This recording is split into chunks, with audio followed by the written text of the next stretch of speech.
Would you like to find a way to respond to those intrusive thoughts that have been bombarding your brain? If so, stay tuned.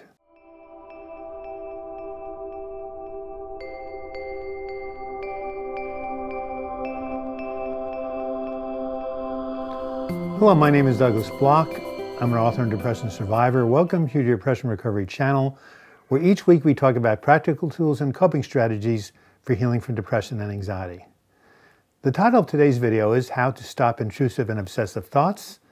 Before we address that topic, we have to do our regular joke, get some humor out here, right? So this joke is about the Puritans. I know a lot of my viewers are not from America, but the Puritans came over from England. They were the first people who colonized America after the Native Americans, of course. And they were not very fun-loving people. They were, really very religious, didn't believe in having a good time. But one thing they liked was music, and a particular type of music. So what was the music that the Puritans really liked? It's called Plymouth Rock. Well, for those of you who don't get it, look up Google Puritans and Plymouth Rock on the internet, and you'll find out why that's funny. All right, moving right along here. That was told to me by one of my new clients. I gave her 10% off the next group because I liked it. Anyway, write in jokes to me. You'll never know what kind of gifts you can get. I'm always looking for good new jokes. So, title of today's video is How to Stop Intrusive and Obsessive Thoughts. This is a big problem for people with depression and anxiety. And before we, kind of find out how to do this, let's define what is an intrusive thought. I like this definition I got from Wikipedia. An intrusive thought is an unwelcome, involuntary thought, image, or upsetting idea that may become an obsession and can feel difficult to manage or to eliminate. Another name for these intrusive thoughts is automatic negative thoughts, or ants.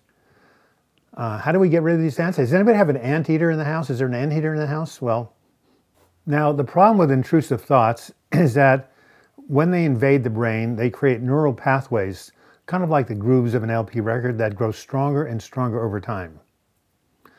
So what do we do? Well, I'm going to give you a couple of tips. But first, of course, I need to mention you can't really control these thoughts. That's why they're intrusive, right? They just come out of left field. But although you can't stop them from coming in, you can control how you respond to them. So I'm going to give you a few tips right now. And the first tip I'm going to give to you is to tell you what not to do, right? Don't fight against them. Don't try to push them away. Don't argue with them, because if you do so, you're just going to make them stronger. It's like if I told you, don't think of pink elephants. What's the first thing you think of? Pink elephants. Instead, it's better to practice non-resistance like they do in the martial arts, and just observe your thoughts without trying to grab onto them or push them away. You can see them as leaves floating down a river, or clouds passing overhead, or trains going by, train cars going by, whatever suits you. And the practice of observing your thoughts in a detached way is called mindfulness meditation. A phrase that has become very popular lately. There's a ton of information on it. I made a video called The Mindful Way Through Depression, which you might want to see. And I really advise that you start a daily practice of mindfulness meditation. Sit down, take a deep breath, just observe your breath, and if thoughts come up, just notice them. And if you do this even 5 minutes a day, then in the heat of the battle, when these intrusive thoughts come in, you're much more likely to resort to that technique. The second technique I use when a negative thought pops in my brain is to say, cancel, cancel, and then replace it with a more empowering one. Now, this is based on a very simple principle called thought substitution, which says you can't hold two different thoughts at the same time in your minds. One of them has to give way to the other, and if you put the positive one in the place of negative one, the positive one will win out. So, for example, if the negative thought is, I'll never get better, you can say, well, this too shall pass, or I have the ability to attract the resources I need to heal from this depression. If the thought is about something from the past or regret from the past, as opposed to a fear of the future, like, I should never have moved from San Diego to Portland, Oregon. Believe me, 3 different people in my group said this. Well, you can just say, I made the best decision I could with the information I had. Or you can say, I can always move back to San Diego, which, believe it or not, somebody did. And then there's the third kind of negative thought, which are the critical thoughts, what I call the inner critic that so many people with depression face. And the way to deal with this is to immediately replace the critical thought with something that's more compassionate and affirming. And I've got a list of affirmations here that may give you some idea about how to do this, and we're going to go over them right now. So here are some examples. If the inner critic says, you're not good enough, you can respond, I'm okay the way I am. If the inner critic says, I hate myself, you can say, I like myself. You're worthless. I'm awesome. You can't do anything right. There are many things I can do. No one cares what you have to say. I have important things to share. Ultimately, the best way to inoculate yourself against the inner critic is to practice self-love and self-compassion, and also self-forgiveness. A third way to respond to a negative intrusive thought is to ask yourself, is this really true? This is very similar to what we do in cognitive therapy, where you challenge the irrational thought and replace it with a more realistic one.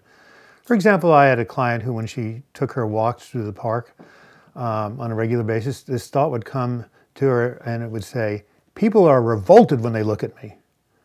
And after a while I said to her, well, ask yourself, is this really true? And she tried it and she said, well, I asked myself, is this true? And the answer was, I don't think so, because most people are so absorbed in their own mind and worried about their own thoughts, they probably are not even looking at me. And finally, you can respond to intrusive thoughts by using the principle of distraction.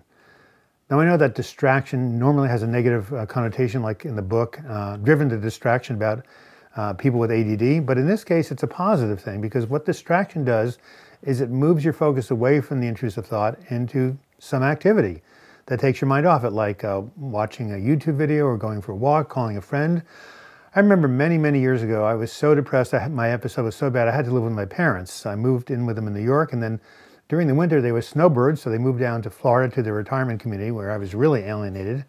Fortunately, I met a guy in the pro tennis shop who was my age, and we became friends, and I told him what I was going through. And every time he saw me looking down or mumbling, negative thoughts or suicidal thoughts, he'd say, Doug, meet me at the tennis court in 5 minutes. And before I knew it, I was so focused on trying to return his wicked serve, I couldn't think of anything else. If you'd like to have an extreme example of how to use the distraction technique, I recently posted a video about a man who jumped out of a plane in order to get himself into the present moment.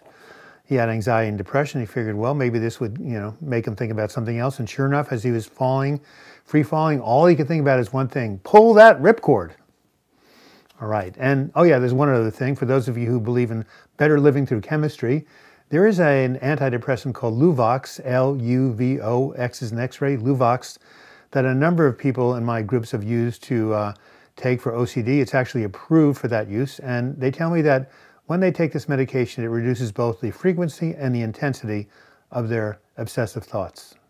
Finally, before we who suffer from depression or anxiety or OCD feel too sorry for ourselves, I'm reminded of those poor souls out there who suffer from schizophrenia and hear actual real voices, not just obsessive or intrusive thoughts, but voices like I'm talking to you and you're hearing me. I remember going to an exhibit at a mental health conference where they actually create a virtual world of what it's like to be a schizophrenic, and I put on the headphones and whatever the video, and I actually was taken into the world of someone going into a drugstore to order a prescription, and these voices said, don't go to that pharmacist, that's poison, that's poison. After 5 minutes of listening to this, I was going out of my mind. So my heart goes out to people who suffer from those kinds of thought disorders, and in this case, maybe an antipsychotic, maybe the risk, or actually the benefits are worth the risks, because that's no way to live. This has been Douglas Bloch. Thank you for watching this video. I hope you got something from it. Hope you learned something. If so, give it a like, or you can write your comment in the comment section. If you want to email me, you can do so at douglasbloch@gmail.com. I also want to let you know I've just started a new service where I do long-distance mental health coaching. If you would like to ask about that, just look at the link on your screen. And if you would like to visit my website, healingfromdepression.com, if you want to subscribe to this channel, click on the photograph of myself in the closing credits. You'll be taken to the subscribe page. And if you want to be a contributor to this panel or this channel, just click on the Patreon link when it appears. And until we meet again, I wish you the best in your mental health recovery. Thank you so much for watching.